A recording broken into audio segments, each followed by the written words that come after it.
vai fazer? A gente vai finalizar o conteúdo de história. A gente está aqui com o tema cultura e sociedade, certo? E a gente vai ver como que é a expansão do Islã, porque até então a gente só viu algumas situações que às vezes parecem ser desfavoráveis, né?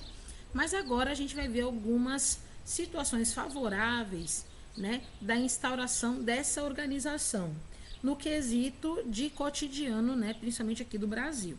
Então aí na sua página 43, a gente está vendo aqui essa imagem do texto, né, cultura e sociedade. Essa imagem que vocês estão vendo aqui é a Mesquita de Córdoba. Ela foi construída na capital de Andaluzia. Ela tem 900 arcos em vermelho e branco, em colunas de jaspe, ônix, granito e mármore. Olha que chique, gente. Vocês estão conseguindo ver? Bonito. O ônix Tudo é... chique. Coisa linda, Hã? coisa linda. Não é bonito? Gente, pelo amor de Deus, que coisa bonita, né? Tudo chique essas coisas de história. É. E aqui você vê como é que é a questão, né? 900 arcos. Olha, é muito arco, viu? Você é louco. Então, o que aconteceu? Quando o Islã ele começou a expandir? Ele trouxe uma ideia de formas diferentes de estrutura social, ou seja, cidades, povoados, vilas foram reorganizadas. A gente tem que colocar aqui como uma situação importante que o patriarcalismo, gente, como é difícil falar essa palavra, né? Mas a sociedade patriarcal, né? Ela se manteve como característica marcante. A gente fala que o patriarcado é quando o pai ele vai governar, né, ali o clã familiar. Ou então, no caso, sempre é um homem, né? O homem ele tem uma figura de autoridade dentro dessa cultura e as mulheres e os filhos devem prestar submissão, né, aos seus maridos, aos seus pais, aos seus avós. Homens já adultos da família, todos são dignos de serem merecedores da submissão dos seus filhos, parentes próximos, né? Então, quando os muçulmanos chegaram ali na Península Ibérica, no ano de 711, essa questão da intolerância religiosa, ela era muito visível. Então, eles tiveram que transformar esse quadro, conviver em paz, junto com judeus, junto com cristãos que moravam no mesmo lugar, né? E você sabe que a religião judaica e o cristianismo vão ser resistentes à cultura muçulmana, né? Eles não vão aceitar o islamismo como uma religião que seja ali representante da verdade, detentora da verdade, né? Então, houve ali uma espécie de um congresso que foi chamado de Califado de Córdoba, né? E ali na Península Ibérica, no ano de 755, e foram estabelecidas ali algumas relações diplomáticas. O que é uma relação diplomática?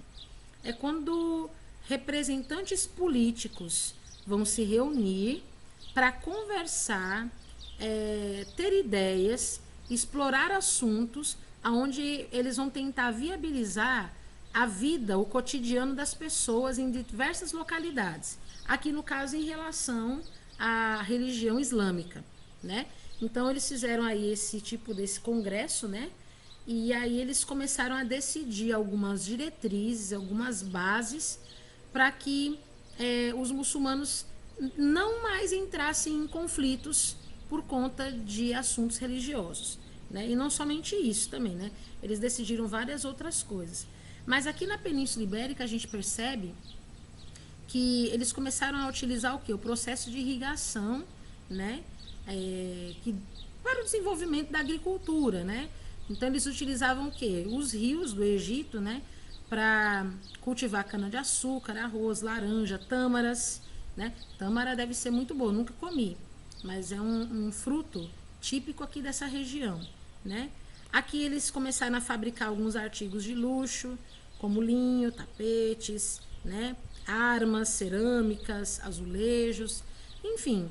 Aqui na Península Ibérica a gente consegue perceber que eles têm sim uma expansão econômica muito forte devido a essas habilidades, né? E a Espanha hoje, né, ela foi um dos grandes centros culturais do Islã durante um tempo, né? E como é que a gente sabe disso? Devido às construções árabes, os jardins árabes que ainda permanecem lá. A gente sabe que os judeus e os cristãos trabalhavam ali, né, ao lado dos escravizados, na construção das mesquitas e dos palácios, dos hospitais, né, e várias outras construções. E essas cidades, elas foram divididas em subúrbios, onde elas têm água encanada, água destinada ao trabalho, ao lazer. Então aqui a gente tem uma imagem desses jardins, ó, que foram construídos ali na região onde hoje a gente conhece como Espanha, né? Mas aqui tem mais uma foto bem bonita para vocês aqui, ó, na página 44. Olha que linda. Gente do céu. Aqui é o Palácio de Alhambra, né? Foi construído durante a ocupação árabe na Península Ibérica, e a gente consegue ver que as muralhas, o telhado, o teto, né, os arabescos no interior das construções, todos eles são extremamente detalhados. Tá vendo? Isso aqui são obras de artista, manualmente detalhados. Tá vendo? Então aqui a partir do século VIII, os cristãos que tinham se refugiado ali nas Astúrias, eles iniciaram uma tal de uma guerra de reconquista. E eles estavam indo em direção aos muçulmanos, né, ali que ocupavam a região da Península Ibérica. E essa guerra, esses conflitos, né, que eles começavam a originar, tinha um cunho, tinha um objetivo de ferir a religião do outro, né? Quando você vê assim nos livros de história, conflitos entre judeus e muçulmanos, conflitos entre cristãos e muçulmanos, nada mais é do que um cabo de guerra para ver quem é que tem a religião mais correta, né? Uma vez que todo mundo diz que todas as religiões levam a Deus, né? E eu não concordo muito com essa frase, né? Porque eu acho que todos os caminhos levam você a uma religião. Isso eu acredito. Todos os caminhos te levam a uma religião. Mas Deus é uma pessoa, né? Então, por exemplo, se eu quiser ir na casa do Paulo para falar com ele, eu não posso pegar qualquer caminho. Eu tenho que pegar o caminho que me leve até a casa do Paulo. Não é, Paulo? Como é que eu vou dizer pro meu marido, Robson, eu vou ali na casa do Paulo, mas na verdade eu quero ir na casa da Roberta. Eu vou em direção à casa da Roberta. Eu vou chegar na casa do Paulo? Eu não vou, né? Porque o Paulo é uma pessoa. Então eu tenho que chegar na casa do Paulo. Então, quando eu entendo que Deus ele é uma pessoa, não tem muitos caminhos. Na verdade, não tem vários caminhos, só tem um caminho, né? Então, eu chego até ele, eu converso com ele, né? Só tem uma forma de você chegar até o Senhor. Então, as pessoas, elas costumam confundir religião, né, com fé, com a pessoa de Deus. E se a gente ficar generalizando tudo isso, a gente vai dizer que foi aceitável esses conflitos e essas guerras que foram justificáveis, né? Esses conflitos e essas guerras em nome da fé. E eu não concordo com isso, porque eu sei que Deus ele É a nunca mesma coisa aceitaria que isso. as guerras santas. Isso. Tipo, a gente tá matando pessoas, mas é em nome de Deus. Isso. E você acha que Deus ele teria dado o nome dele para que isso acontecesse, né? É como se eu dissesse assim, olha, eu vou ali na Roberta e vou dizer, ó, Roberta, eu vim aqui porque o Paulo me mandou te matar. Né? E você vai dizer, por que o Paulo faria isso? Não sei, só estou cumprindo ordens. Não foi desse jeito, né? Deus ele nunca teve o interesse de ver seus filhos sendo mortos, e realmente é difícil para hoje a sociedade europeia, principalmente onde aconteceu as principais guerras santas, né, entender a respeito disso, porque eles realmente acreditam que a religião é algo ultrapassado, né? Que a religião realmente ela leva a gente a fazer loucuras, né? Mas Deus não. Quando você conhece a pessoa de Deus, você sabe quem ele é, você sabe o que ele pensa, você sabe o que ele acredita que você possa fazer, e você acaba trabalhando junto com ele, né? E não se apropriando do nome dele para fazer uma coisa que não é do agrado dele, né? Então é muito estranho, né? Você tá falando de Deus e na verdade você tá querendo matar, roubar, destruir, quando na verdade a palavra de Deus diz que quem veio para matar, roubar e destruir é o nosso inimigo, né? Então é complicado. Eu sou muito crítica nessa parte, né? Vocês já perceberam, né? Tia, Oi, diga. e também se Deus quisesse nos matar, né, ele não teria morrido na cruz por nós. Deus não teria enviado o seu único filho para morrer por nós, e ele não teria usado pessoas para ser seus discípulos e nos ajudar, e nem ter construído tudo isso que a gente tem hoje. Ele teria deixado a gente no buraco. É, por isso que eu digo que só tem um caminho de você chegar até Deus, né? E o caminho foi feito por quem? Foi feito por Jesus, né? Eu creio assim, né? Quando eu olho para Jesus, o que que eu vejo? Eu vejo um homem que verdadeiramente ele sofreu injustiças, calúnias, mas ele não levantou a mão para ninguém. Ele não falou assim, olha, em nome de Deus, ele poderia fazer isso, o único que poderia fazer isso. Ele é filho de Deus, ele é o Todo-Poderoso. Se ele quisesse fazer alguma coisa, ele poderia fazer. Exatamente. Mas ele não fez. Ele não fez porque ele quer que a gente haja da mesma maneira. Ele não quer que a gente venha tomar as dores de Deus. Deus não precisa da nossa defesa, né? Deus, ele é o justo juiz. Quem vai defender Deus? A gente não precisa defender Deus em nada. Deus, ele se autodefende, né? Então, quando a gente tenta fazer as coisas em nome de Deus, a gente está dizendo que Deus, ele é incapaz de fazer alguma coisa. Então, o importante é a gente pensar nisso. Deus, ele não precisa da minha ajuda para fazer nada. Eu preciso da ajuda dele para fazer tudo, né? E o caminho que eu tenho é Cristo. Cristo me mostra essas coisas. Ele me mostra ver que a gente não precisa ficar degladiando, discutindo situações, né? Ele é e pronto. Se a gente for ficar defendendo Jesus, é em vão. A gente não precisa defender ele, não. Ele já é todo poderoso, como Paulo já disse, né? Então, se você for ver essas guerras santas, eu não gosto muito de falar dessas guerras santas, porque elas não têm nada de santas, elas foram pretextos, sabe? Pretextos para você dizimar os muçulmanos. Isso para mim, é deplorável. Eu não consigo entender. Tia, posso falar? Pode, pode. Elas são santas entre muitas e muitas e muitas aspas, porque elas eram supostamente santas ao povo que casou ela, porque eu não lembro qual foi o povo que começou, mas supostamente para eles estavam fazendo o que Deus queria. Então, para eles aqui era uma coisa santa, porque era uma coisa que supostamente Deus queria que eles fizessem. Pois é, que triste, né? Você colocar a culpa em Deus de uma coisa que ele nem te pediu para fazer. Mas tudo bem. Bom, a gente já está na página 45, já vamos fazer algumas atividades, tá bom? Aguenta aí, a gente já chega já. Mas o que a gente quer ver aqui são as contribuições que os árabes fizeram para a ciência e que a gente usa até hoje. Isso é muito importante a gente saber, né? Então, aqui, a gente precisa perceber que durante o período da expansão islâmica, conforme eles foram tendo contatos com vários povos diferentes, eles foram desenvolvendo alguns conhecimentos também diferenciados, e essa mesclagem, essa mistura de trocas, né, de informações, de conhecimentos, foram levando eles a adquirirem e construírem novas situações, novos objetos, que mais tarde foram aperfeiçoados, né, claro, mas que introduziram no nosso cotidiano uma necessidade de uso, e isso acabou sendo fomentado, né, pelo comércio. O que eu estou falando? Por exemplo, eu estou falando da questão do álcool e da pólvora, por exemplo, né?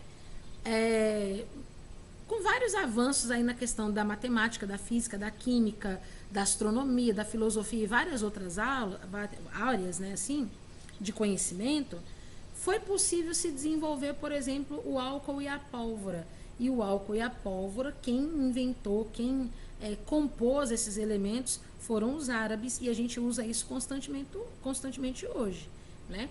Então, se a gente tem álcool em gel hoje, parte dessa conquista, desse mérito, a gente pode dar aos árabes, né?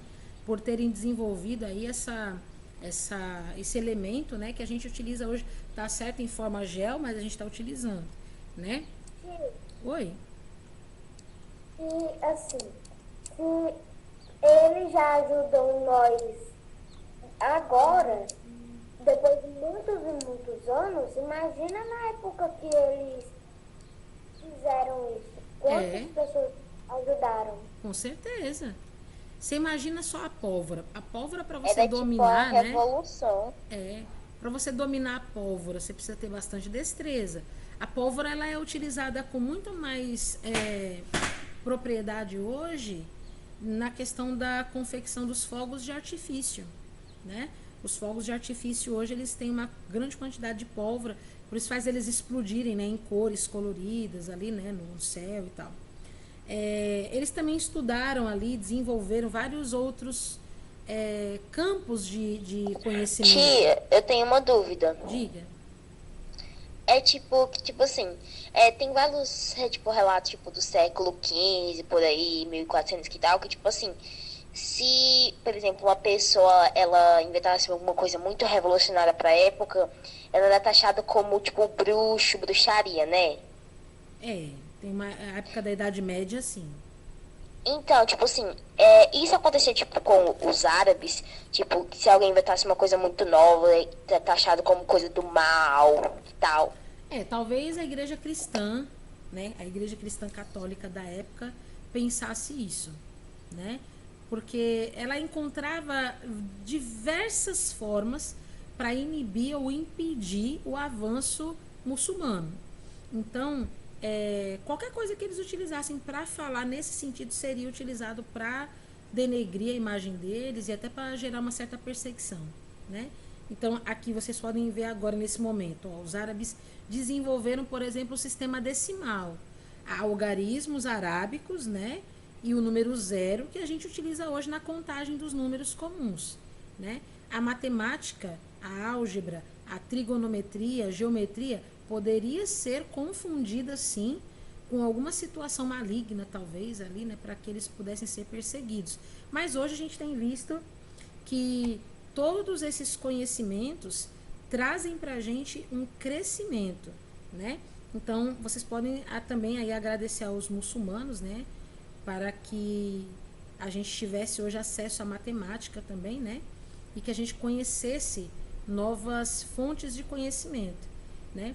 A medicina que os árabes eles desenvolveram foi a que mais se aperfeiçoou, né? Eles descobriram tantas substâncias e tantos processos, né, utilizados quimicamente para a confecção de medicamentos, né,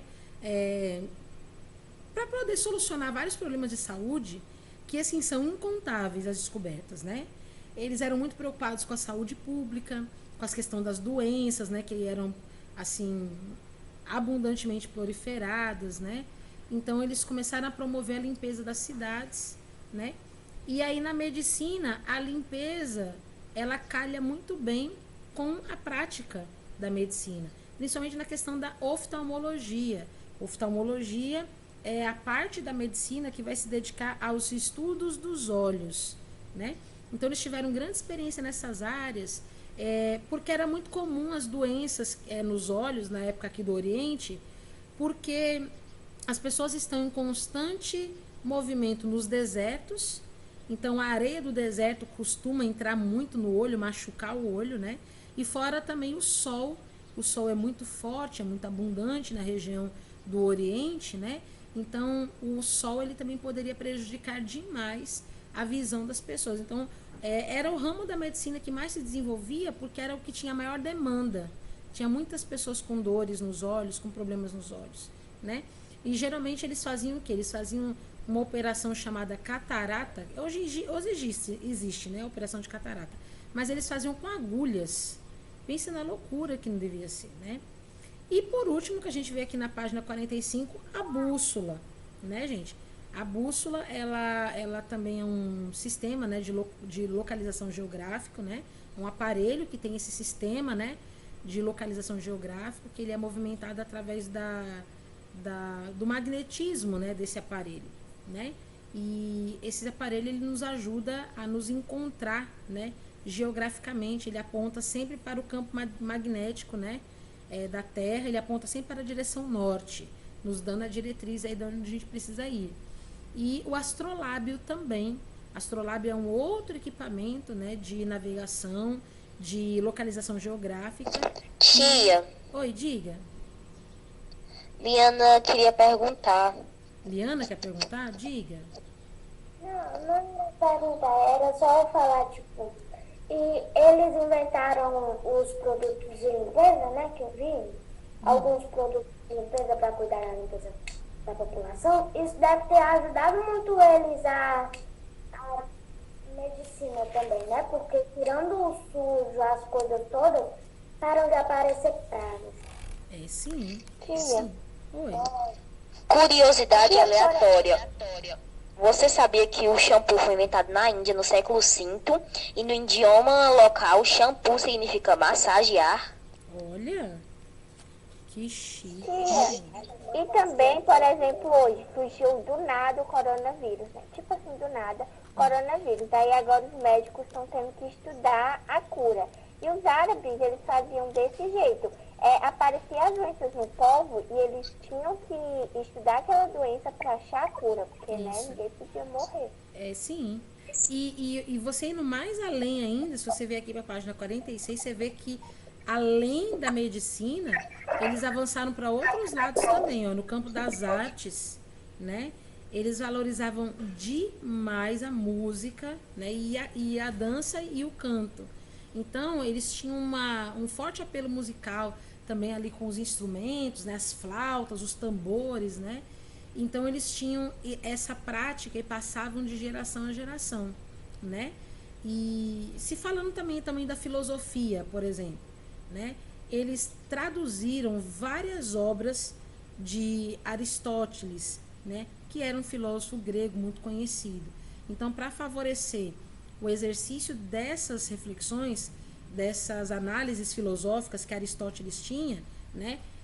Eles precisavam que as pessoas tivessem acesso fácil a seus livros. Então, eles começaram a desenvolver a tradução e mais para frente também a fabricação de um Então, papel, né, tipo, pra por isso. exemplo, um árabe, ele sabe falar grego, então ele vai traduzir os livros que estão em gregos para o povo árabe ler. Isso, exatamente. Aí essa tradução, ela é feita, né? E, lógico, você não pode produzir apenas um exemplar, né? Você tem que ter vários livros. Então, eles começaram a produzir um papel que ele era mais fino do que o papel que antigamente era utilizado, né? E esse papel, ele era conhecido como jatabi. Jatabi, ele era um papel bem mais fino, um papel acetinado, né? Que tornava a escrita mais fácil. Lembra que naquela época tinha que ter vários copistas, né?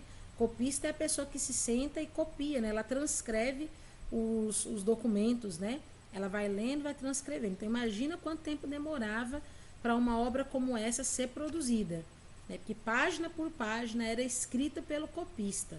E o copista também tinha que ter uma letra bonita para outra pessoa entender, né? Uma vez que a linguagem ela é social, né? Então, antes do islamismo, os árabes nem todos eles eram alfabetizados, não, né? Eles viviam em comunidades isoladas, né? Eles eram nômades, viviam andando no meio dos desertos, né? E o que eles faziam era recitar poesias, né? Poesias, contos, lendas, canções, né? E aí, com o surgimento do islamismo, esses poetas passaram a declamar o quê? O Alcorão, né? Eles começavam a falar a respeito das suas obrigações como muçulmanos, cantar músicas a respeito desse assunto, e isso daí valorizou demais tanto a religião muçulmana como a fundação de várias bibliotecas em todo o território islâmico, né? Então, lá em Córdoba, por exemplo, é uma região que tem 400 mil livros manuscritos, mas pensa nisso, 400 mil livros manuscritos à mão, se é manuscrito é à mão, né, Patrícia? Meu Deus, manuscrito em árabe, em grego e em latim. Gente, pelo amor de Deus, que terrível, né? Essas obras foram criadas lá na Casa da Sabedoria, em Bagdá, no século IX, e na Casa da Cultura, no século XI, e funcionam como centros de estudo, né, e propagação de ideias. Gente, é muita coisa para ler, que é isso? Aqui tem um documento que eu gostaria de ler com vocês, ó, né, que está ali, a conturbada história das bibliotecas, né? Eu vou ler para vocês, ó. Muito da cultura livresca ocidental teve suas origens no Islã. Conquistando outros povos, os muçulmanos sempre demonstraram uma notável capacidade de assimilação. Aprendendo técnicas ligadas à produção de livros, eles a elevaram a um patamar ainda mais alto. Logo no século VIII, aprenderam como prisioneiros chineses a confeccionar o papel. Aos escribas etíopes foram tornar a forma de códice, tornando a técnica de confeccionar capas de couro numa sofisticadíssima arte. Os calígrafos e ilustradores do Islã transformaram o livro num objeto belo por si só, e os colecionadores passaram a apreciar a aparência suntuosa de um livro na mesma medida em que apreciavam o seu conteúdo. Então, ó, não é qualquer livrinho, não é feito de qualquer jeito, não. Tá vendo aí? É um livro produzido artisticamente, manualmente, de uma maneira muito sofisticada, fazendo com que os livros sejam verdadeiras obras de arte, né? Tanto é que aqui eles nem chamam de copistas, né? Eles chamam de calígrafos. Calígrafos são as pessoas que têm uma boa caligrafia, né? Sim, diga. Se eles errassem uma coisa, eles têm que fazer tudo novo, ou existe um tipo de borracha aí? Ah, essa pergunta eu não sei responder. Mas como as páginas, elas não eram todas anexadas, eu imagino que se errasse, talvez começasse numa próxima página. Mas acredito que a técnica, né, era tão grande e eles já tinham habilidades tão bem definidas que o erro era muito pequeno, né? O erro era muito É pequeno. bom que agora temos computador e impressores. Isso. Temos tecnologia para fazer esse trabalho por nós. É sim. Aqui nessa imagem aqui que vocês estão vendo, ó, vocês conseguem ver? Essa imagem foi feita à mão, né? Aqui é uma caligrafia árabe, que é a forma de expressão da arte dessa civilização, né? Isso aqui é alguma coisa está escrita aí, não sei o que é, mas é um verso do Alcorão, né? Que ele está desenhado ali, mas eu não sei o que está querendo dizer. Talvez seja, tipo, eu não estou dizendo que é, eu vou chutar aleatoriamente. Talvez seja, sei lá, Alá seja louvado. Talvez. Sei lá. Tem uma caligrafia muito bonita, de fato, muito bonita. E aí,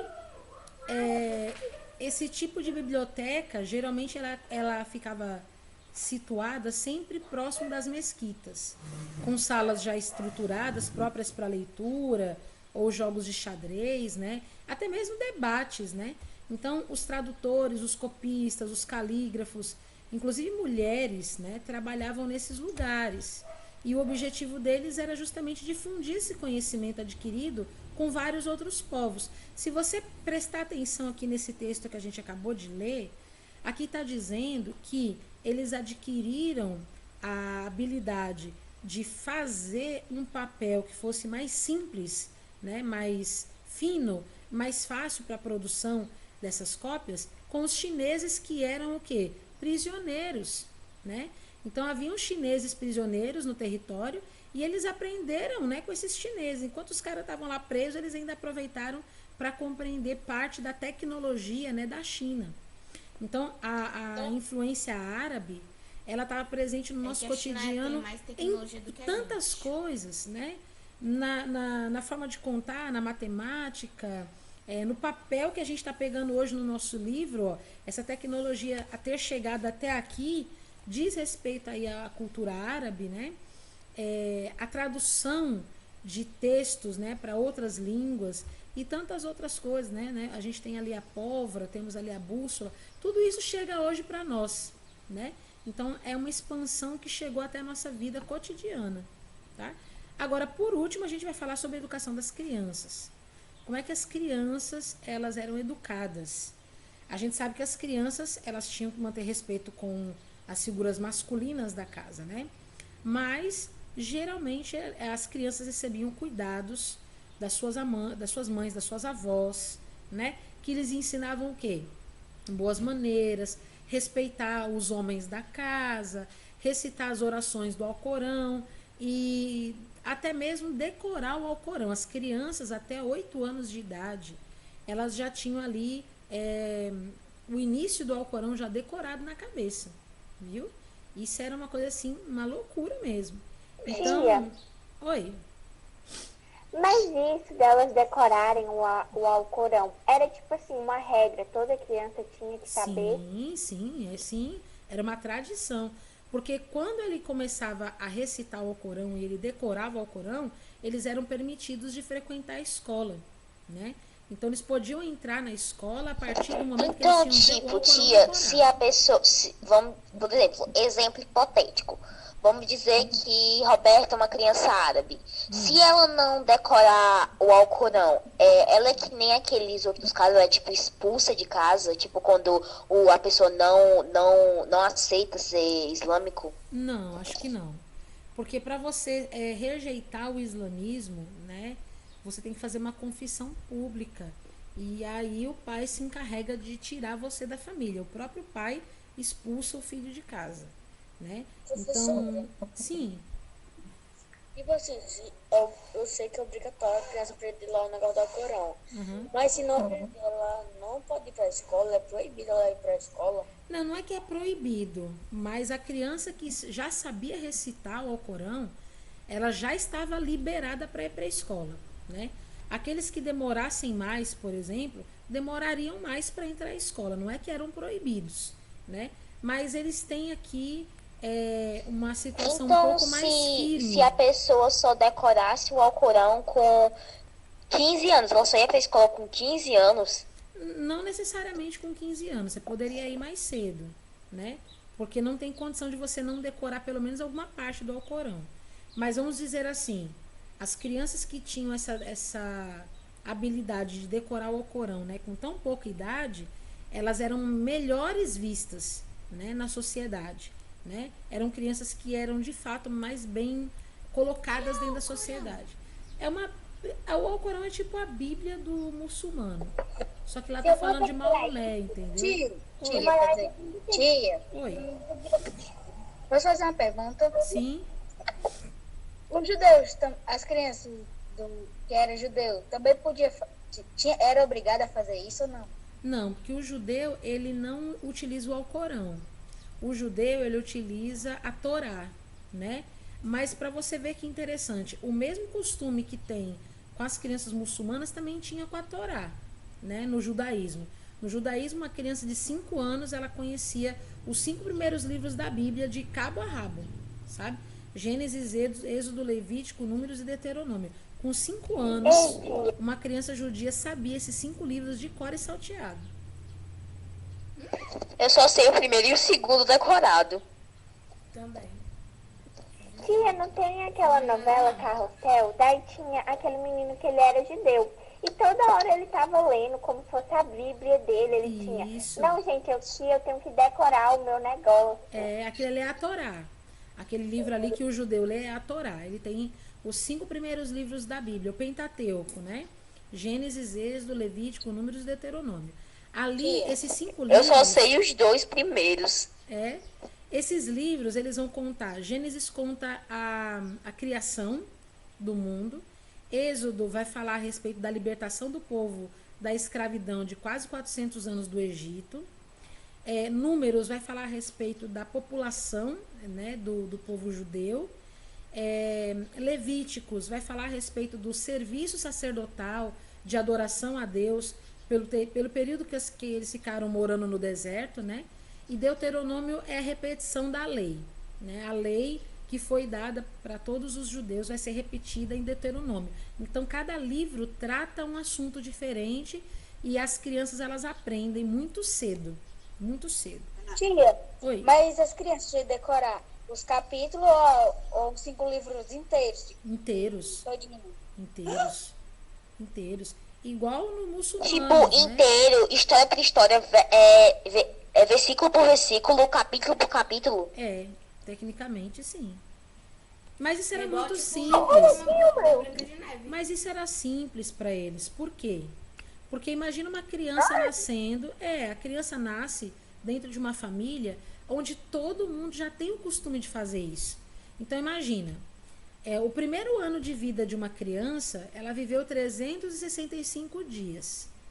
Né? Durante 365 dias da vida dela, ela ainda bebê, ela escutou o pai, a mãe, o tio, a avô, o vó, o primo, o irmão mais velho, todo mundo falando aqueles textos e conversando com ele sobre aqueles textos, né?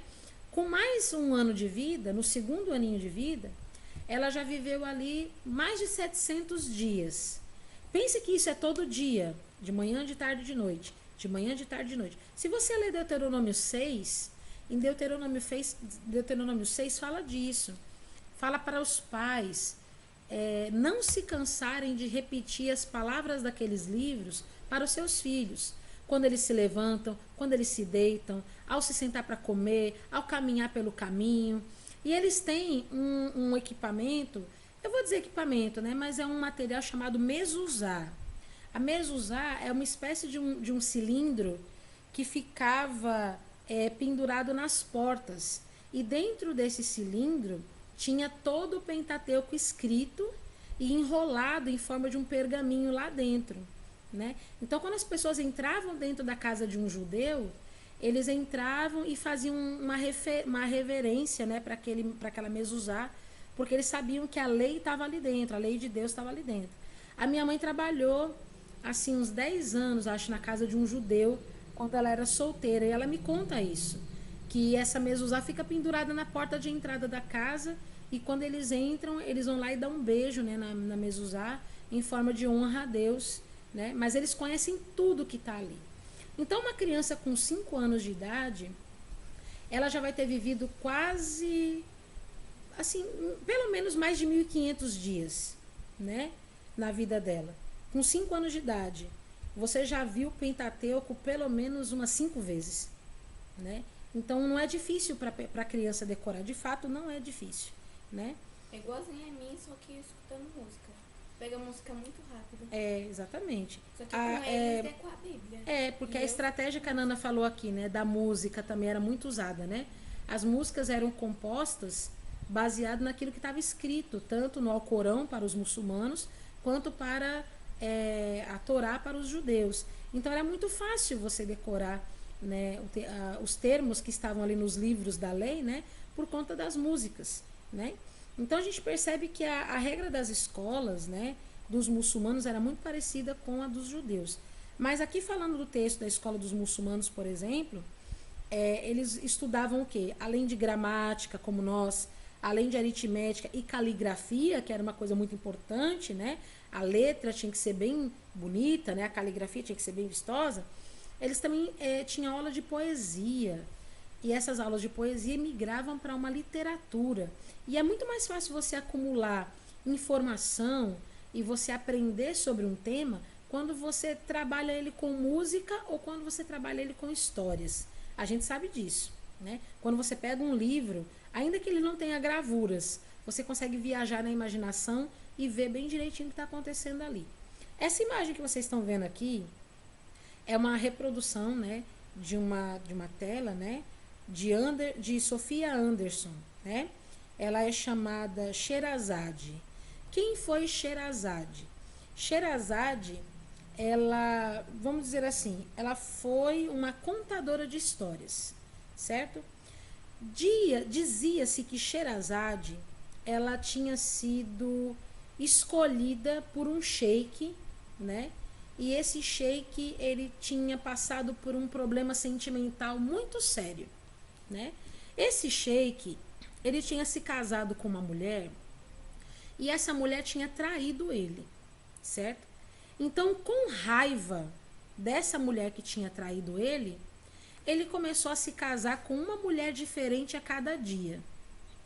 E na manhã do dia seguinte, após as núpcias, ele, com raiva e para descontar aquela traição que ele havia recebido daquela esposa que havia feito aquilo com ele matava aquela mulher. Então, ele casava com uma mulher diferente a cada dia. Sim. Esse negócio me lembra o conto das Mil e Uma Noites. Isso. As histórias. É isso mesmo, eu vou chegar lá. É isso mesmo, você está indo no caminho certo, é isso mesmo. Então, essa mulher, o que ela fazia? Aliás, esse sheik, o que ele fazia? Ele matava todas as suas esposas, né? E quando ele fazia isso, ele procurava uma outra mulher, né, uma outra jovem no seu reino, né, para poder se casar. E ai daquele pai ou daquela mãe que dissesse não. Então ele já sabia. As pessoas sabiam que ele, tipo, escolhia as pessoas pra matar? Sabiam. As pessoas sabiam que quando ele se casava com aquela jovem, ela estava morta no dia seguinte. Já podia encomendar o enterro. Porque sabia que ela ia morrer. Então um dia ele quis casar com Sherazade. E Sherazade, ela teve... Então o governo desse cara, ele era um governo absolutista. Então, tipo, um governo absolutista, ele tem todo o poder, ele manda em tudo, ele é o manda-chuva. Isso. E aí a Sherazade, ela fez o quê? Para evitar a morte dela, ela começou a contar algumas histórias, né, durante a noite e entretia, né, esse sheik. Só que ela não dava o final da história naquela noite. Ela falava para ele que se ele quisesse continuar sabendo o que ia acontecer, que ele deixasse ela contar no dia seguinte. E ela ficou fazendo isso com ele durante 1001 noites. Então, durante 1001 noites, a Sherazade foi contando uma história sem fim para evitar a morte dela. E no final dessas 1001 noites, ele tinha se apaixonado perdidamente por ela, né? E aí ele não quis mais que ela morresse, certo? Oi. Então quer dizer que pra ela sobreviver, ela contou história pra ele 1001 noites. A mesma história. Só que toda ela contava um pouquinho. Isso. Só que ela sempre fazia o seguinte, ela interrompia a história para continuar no dia seguinte. Porque pela curiosidade dele, ele não ia matá-la, né? Ele não ia matar, ele queria sempre saber algo novo. Então a Sherazade contou essa história, era uma história só que em capítulos, vamos dizer assim, sabe? Como a novela que a gente vê, como a série que a gente assiste, era uma história só que ela ia tendo um capítulo diferente a cada dia. E ela contou essa história por 1001 noites. Eu posso falar? Pode. Eu já escutei tanto esse conto de 1001 noites que eu comecei a gostar tanto que agora eu amo esse conto de 1001 noites. É muito interessante. Pois é. Então a gente tem isso. A gente tem as 1001 noites. A gente tem também uma coleção de contos escritos, né, nessa época, né, para a gente poder entender como que era, né, o cotidiano da Sherazade ali. A gente tem as aventuras de Ali Baba, Simba, Aladim, tudo nessa época, tudo nessa região. Eu já assisti todos, menos o do Simba. Pois é. Então a Sherazade, ela foi um exemplo de inteligência, né, de uma mulher que pôde salvar não somente a vida dela, mas ela salvou a vida de outras mulheres. Porque se ela morresse, outras mulheres iriam entrar no lugar dela e iriam morrer também. Então, ao passo que ela preservava a própria vida dela, ela também preservava a vida de várias outras mulheres. Certo? A Sherazade foi tipo uma heroína? Vamos dizer assim. Né? Vamos dizer que foi. Certo? Ô, tia, Oi. haja coragem, viu? Pra isso. Com certeza. Essa mulher devia estar desesperada.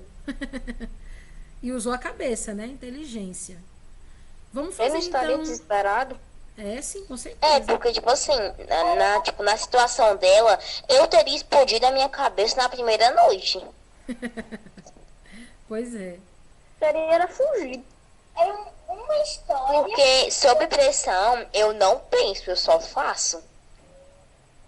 Pois é. É interessante a gente olhar com esse olhar, né? Assim, a gente ter essa clareza, né? Me diga aqui uma coisa, vamos fazer algumas atividades aqui na página 48 e 49? É o quê? Ó, vamos aqui na página 48, o que eu já conquistei, eu vou subindo bem devagarinho, tá?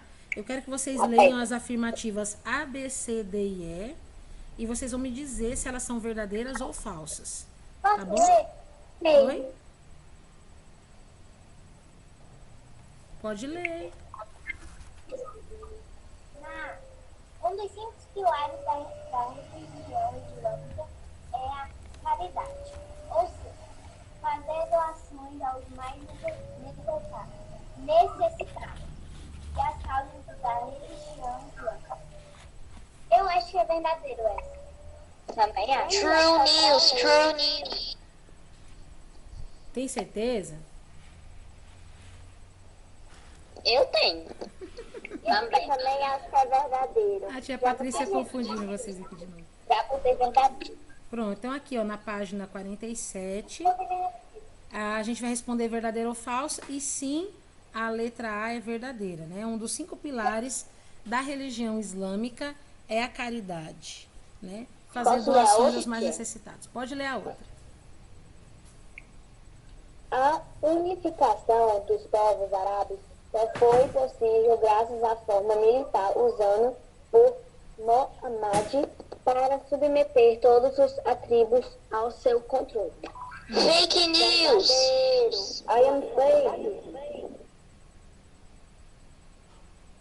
Então, Fake news, a unificação dos povos árabes, É fake news e eu posso falar o porquê. diga, Porque a unificação dos povos árabes aconteceu porque Mohammed teve uma visão com o anjo Gabriel para ele levar a Alá para todos os povos árabes. Aí o mundo árabe se uniu.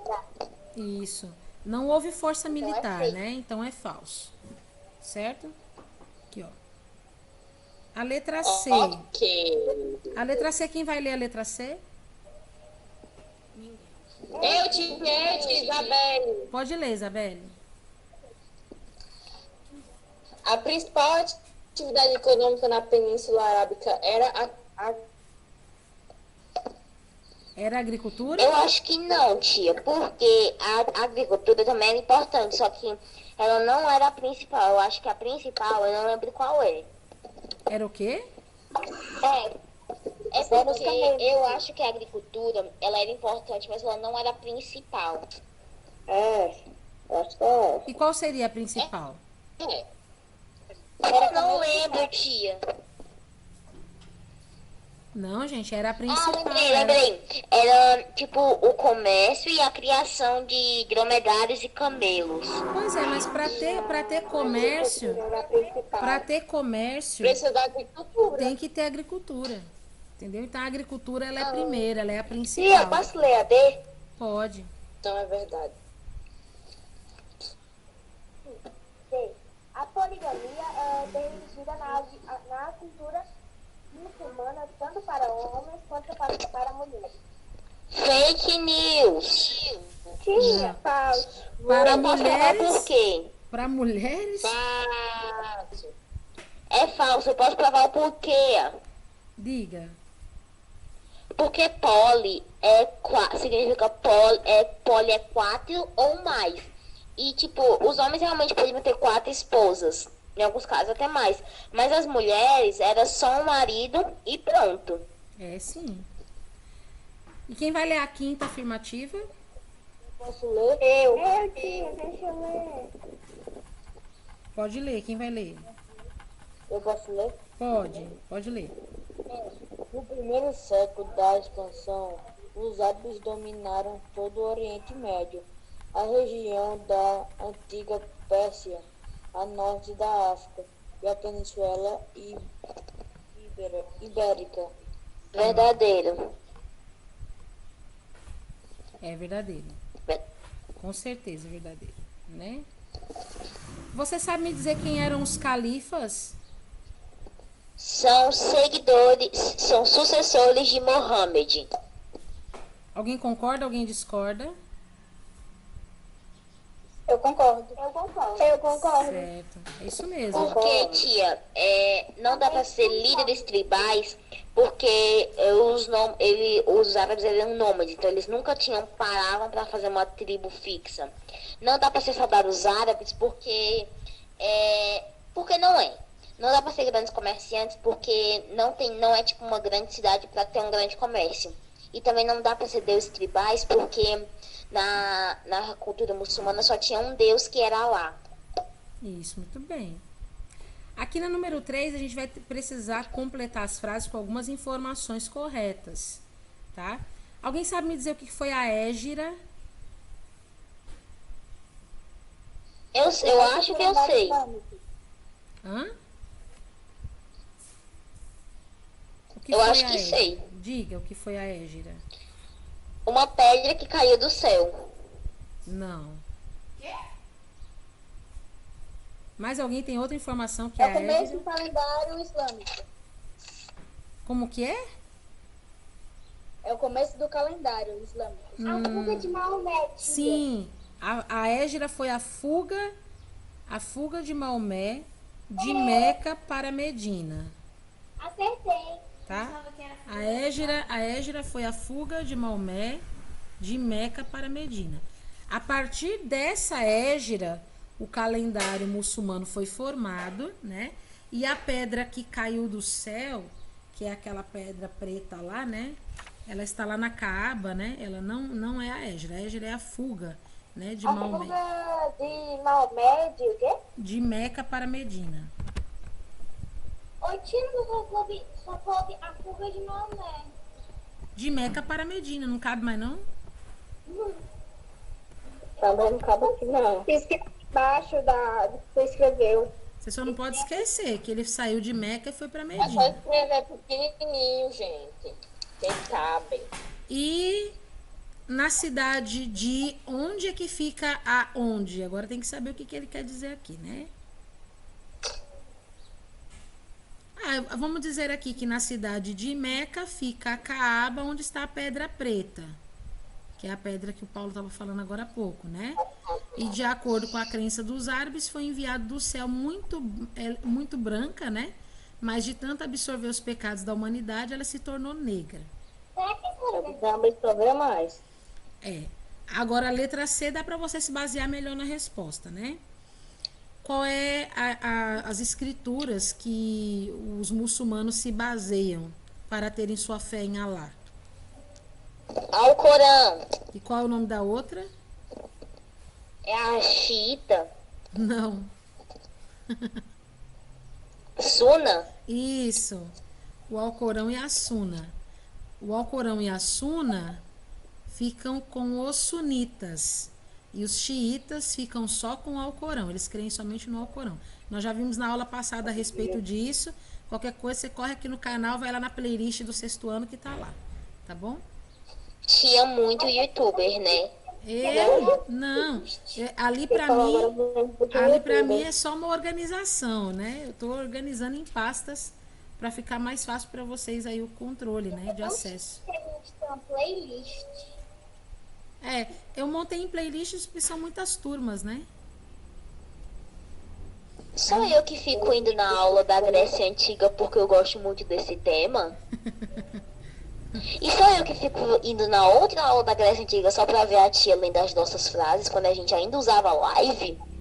Gente do céu, que coisa, né? Quando eu vejo aquelas aulas ali, eu falo, meu Deus. Quando nós Às vezes a gente reclama do Google Meet, mas eu dou glória a Deus pelo Google Meet. Vocês não têm noção como era quando ruim. o sexto ano chegou nas aulas online, o YouTube era tudo mato. Nós somos os desbravadores. Ai, gente! Vi. Aí nós descobrimos o Brasil. Né? E quem foi que cobriu? Descobrimos o Globo. Ó, vamos ler aqui um texto. Pra cobrir o Brasil, porque eu não tô mais aguentando, não, falou. Isso a Globo não mostra. Porque ele descobriu, porque ele não cobre de novo. Vamos lá, ó. Vamos ler aqui os textos, ó. O oásis era a única exceção a esse modo de vida nômade. Aqui, pequenas comunidades sedentárias formavam uma organização política rudimentar, e a família mais importante do oásis estabelecia, em regra, uma espécie de regime de pequena realeza sobre os seus habitantes. Por vezes, o soberano do oásis reivindicava uma vaga suzerania sobre as tribos vizinhas. Algumas vezes também um dos oásis conseguia obter o controle de um oásis vizinho, dando assim origem a um efêmero império no deserto. Gente, quando ele fala de suzerania, ele está falando assim, é um cara que é o soberano, ou seja, o manda-chuva, e um subchefe, tá? Suzerania é mais ou menos um subchefe. O cara faz aquilo que o soberano ele deseja, né? Ele meio que tem um poder sobre os outros, os plebeus, entre aspas, mas ele não é tão poderoso quanto o chefe. Isso, é mais ou menos isso. Aqui. Tem sim, tem sim. Aqui, é correto afirmar que esse modelo de organização política em torno dos oásis se manteve após a expansão do islamismo? Você acha que esse modelo de dominação, né, de um homem sobre os oásis, você acha que esse modelo de dominação se manteve até hoje? Se manteve com a expansão do islamismo? Ainda hoje existe esse domínio, não? Eu tenho a minha opinião, porque, assim, antes tinha um homem que era o chefe que comandava tudo. Hoje a gente tem um presidente, então meio que sim. Mas existe isso até hoje? Não, de chefe, de outro. Ai, tia tá me deixando... Não, ó, você sabe o que é um oásis?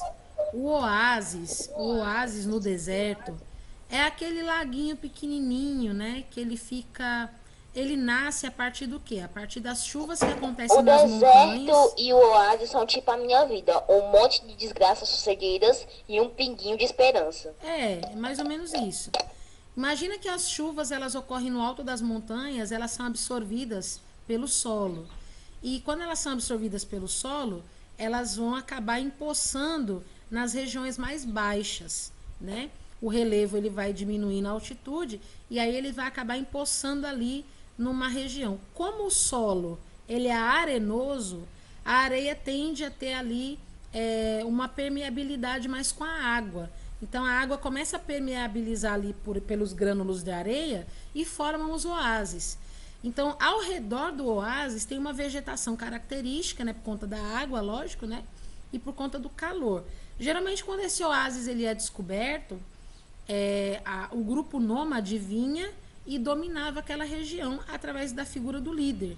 O líder, que era o homem, né, sociedade patriarcal, então o homem ia lá e dominava aquela situação. Às vezes, ele dominava o oásis dos vizinhos, né? Você acha que isso ainda existe hoje? Ou que isso aí só aconteceu naquele período de tempo? Não, acho que só foi eu acho que não. Não. Sabem por que não?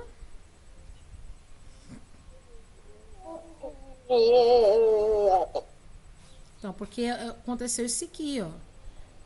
É não, por quê? Porque depois que o islamismo ele teve a sua expansão, as tribos dos árabes, né, passaram a obedecer à liderança de Maomé. E depois da morte de Maomé, começaram a obedecer ali os califas, né? Então não tem esse negócio mais de eu dominar, né? Eu não tenho mais esse domínio. Eu agora obedeço a Maomé e obedeço aos califas. Não tem mais assim uma questão de eu ser o dominador da região.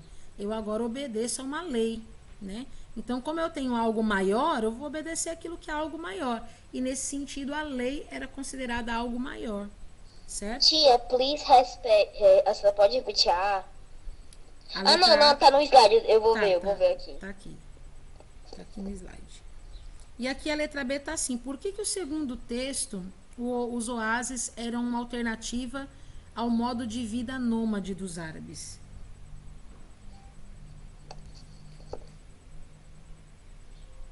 Porque sempre que surgia um oásis, eles iam lá, os nômades. E aí eles faziam o que com a água? Eles pegavam pra eles. Às vezes até pegavam tudo vizinhos.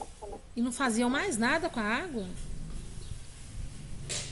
Eles davam, tipo, os animais deles, usavam pra fazer, tipo, se eles fossem ficar no lugar, talvez eles fossem usar pra agricultura. Isso, muito bem, isso aí. Então, o oásis era possível cultivar produtos agrícolas, né? Então, as pessoas se fixavam ao redor dos oásis por conta dessa facilidade, né? Produtos para se alimentar, basicamente, né? Todo mundo está conseguindo registrar bem direitinho as informações? Eu tô escrevendo. Pronto, eu estou Tia, enviando lá no grupo, tá? eu posso falar a resposta que eu coloquei na 1? Pode. Na A, quer dizer? Pode. Eu coloquei assim, não, pois após a expansão territorial do islamismo, as tribos começaram a obedecer à liderança de Maomé. Isso. Eu também quero falar, minha Naina. Diga, Eu pode vou dizer. dizer assim, ó. Tia Pati. Pois agora os tribos seguem a Maomé. E depois de sua morte, eles começaram a seguir os califas.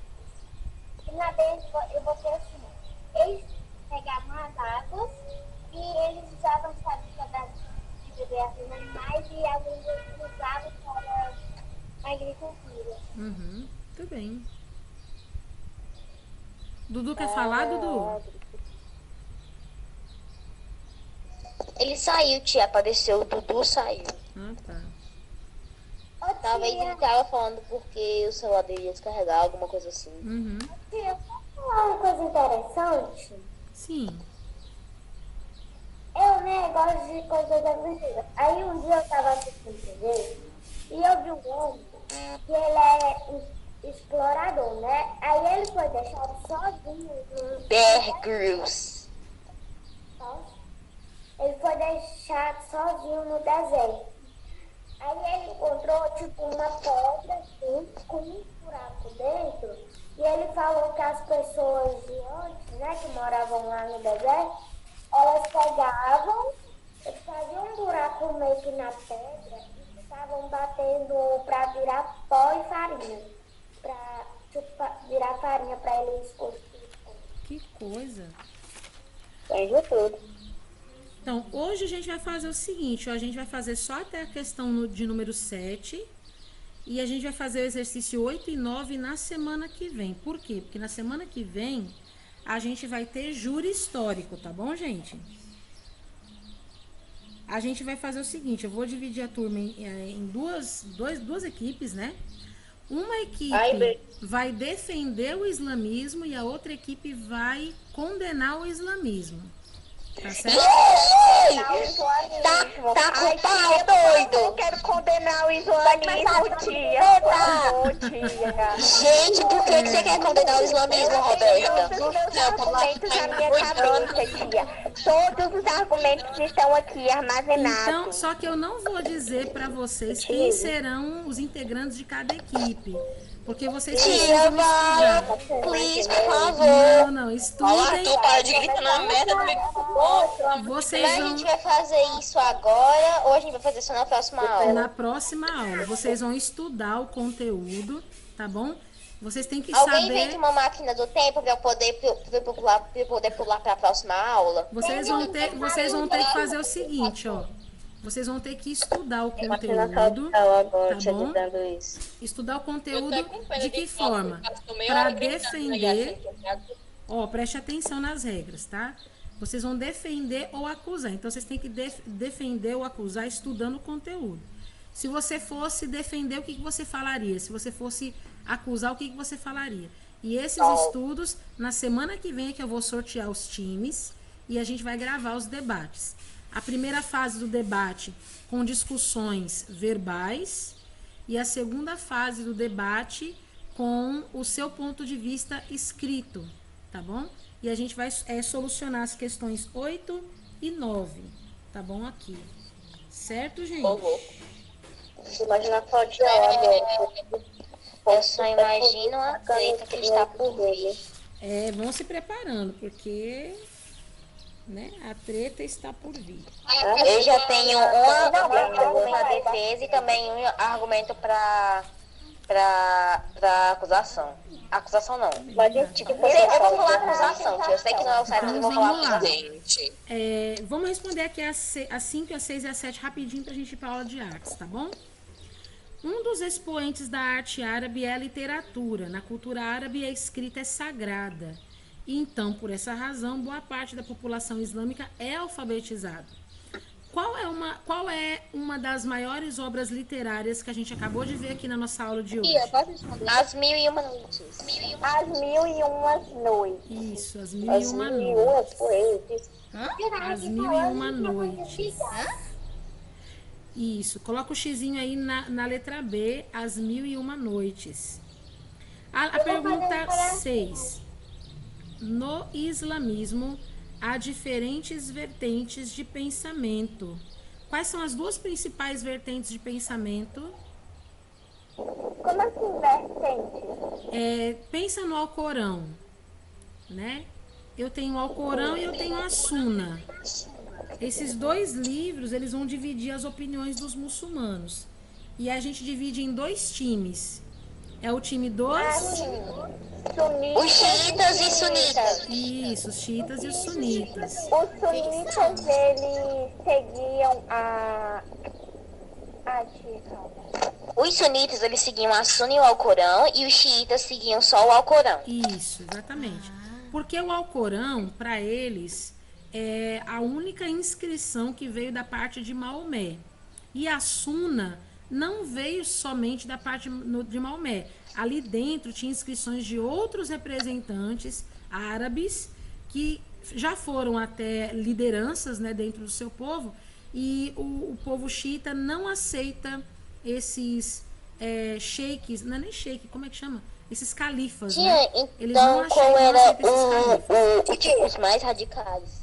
Os mais radicais são os xiitas, né? Porque a maioria da população são sunitas. Eles aceitam as inscrições do Alcorão, mas eles também aceitam as inscrições dos califas.